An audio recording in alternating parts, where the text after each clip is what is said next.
파악하고 있습니다. 네 번째 인간관이고요. 인간은 목적적 존재로 파악을 합니다.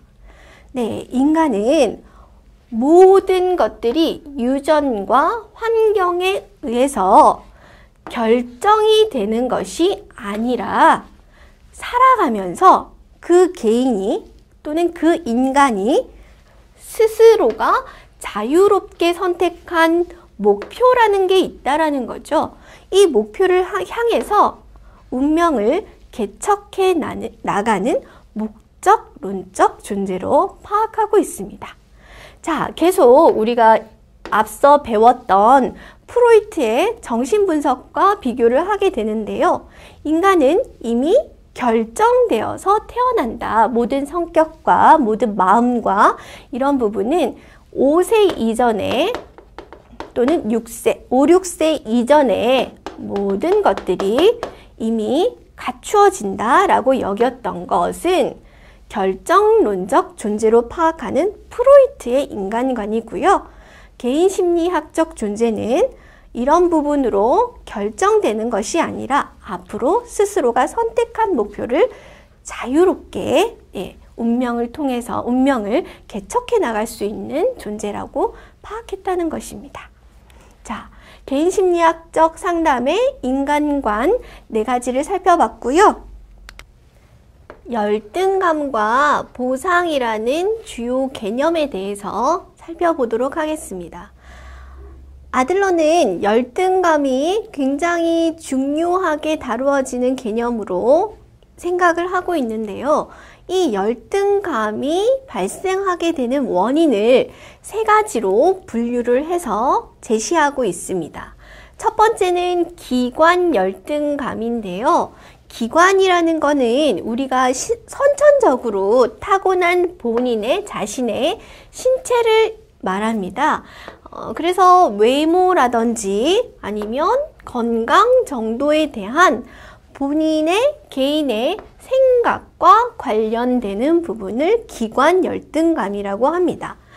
키가 작아서 거기에 대한 자신의 생각이 나는 너무 키가 작아서 아무것도 할 수가 없어. 아니면 외모가 너무 못생겼기 때문에 앞으로 살아가는데 어려움이 많아 라고 생각을 한다면 기관 열등감을 가지고 있는 것으로 파악할 수 있겠죠.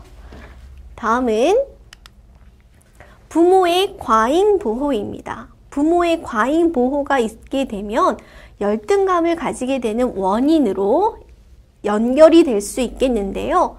부모의 과잉 보호 속에서 자란 아이들을 살펴보시면 항상 이 아이들을 위해서 모든 사람들이 다 도와주는 거죠. 이 아이들을. 그래서 이 아이들은 의존적으로 되게 될 수밖에 없고요. 스스로의 힘으로 무언가를 하기가 어려운 것만을 경험하기 때문에 자신감의 저하를 불러일으킬 수 있습니다. 따라서 모든 사람들이 인생에서 어려운 고비를 가지게 되는데요. 이러한 인생의 어려운 고비에 맞닥뜨렸을 때 이 아이들은 항상 의존하고 도와주는 것을 경험했고 스스로 성취감을 느껴보지 못한 그 아이들이 많기 때문에 스스로 해결할 수 있는 능력이 없다고 믿게 된다라는 거죠.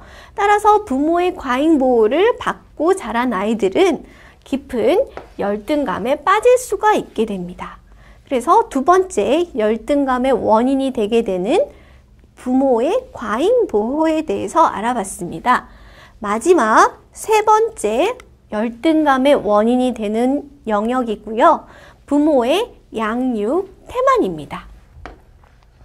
앞서서 살펴봤던 과잉 보호는 아이에게 너무나 많은 사랑을, 애정을 베풀기만 했던 부분에 반해 양육 태만은 아이를 양육하고 케어해야 되는 부분에 있어서 부모의 역할을 등한시하는 것을 말하죠. 자, 보시면 아이들이 자라면 항상 자라는 과정 중에 필요로 하는 최소한의 사랑이라는 게 있다라는 겁니다. 최소한의 관심이라는 게 필요한데 이러한 사랑과 관심을 부모가 양육하는데 태만했다라는 거죠. 물러서 있었다라는 거죠. 그래서 부모가 주지 않아서 아동은 다른 사람들한테도 신뢰를 하지 못하는 현상이 발생하게 된다는 겁니다. 그래서 열등감 컴플렉스에 빠지게 되는데 세 번째 열등감의 원인이 되는 부모의 양육 태만이었습니다. 예, 열등감의 원인이 되는 것을 세 가지를 알아봤는데요. 부모의 과잉보호, 부모의 양육 태만, 그리고 선천적으로 우리가 갖추면서 태어나는 외모, 기관, 열등감 세 가지가 있었죠. 자, 다음으로 주요하게 다루고 있는 개념은 우월성의 추구입니다. 네, 아들러가 우월성을 추구하는 것은 단지 열등감을 극복하는 노력이다. 이러한 소극적인 입장을 취하는 것이 아니고요. 이 우월성을 추구한다라는 것은 부족한 부분은 보충하고 완성되지 못한 미완성은 완성하고 그리고 무능한 것은 유능한 것으로 만드는 선천적인 경향성으로 생각을 했다는 겁니다. 남들보다 이러이러한 부분은 내가 우월해 라고 생각하는 걸 부정적인 입장으로 취한 게 아니고 부족한 거 보충, 완성, 유능하게 만드는 긍정적인 입장으로 파악했다라는 게 여기에서는 포인트가 되겠습니다. 자, 세 번째 사회적인 관심, 앞서서도 간략하게 살펴봤는데요. 사회적인 관심은 자신의 욕구에만 관심을 가지는 것이 아니죠.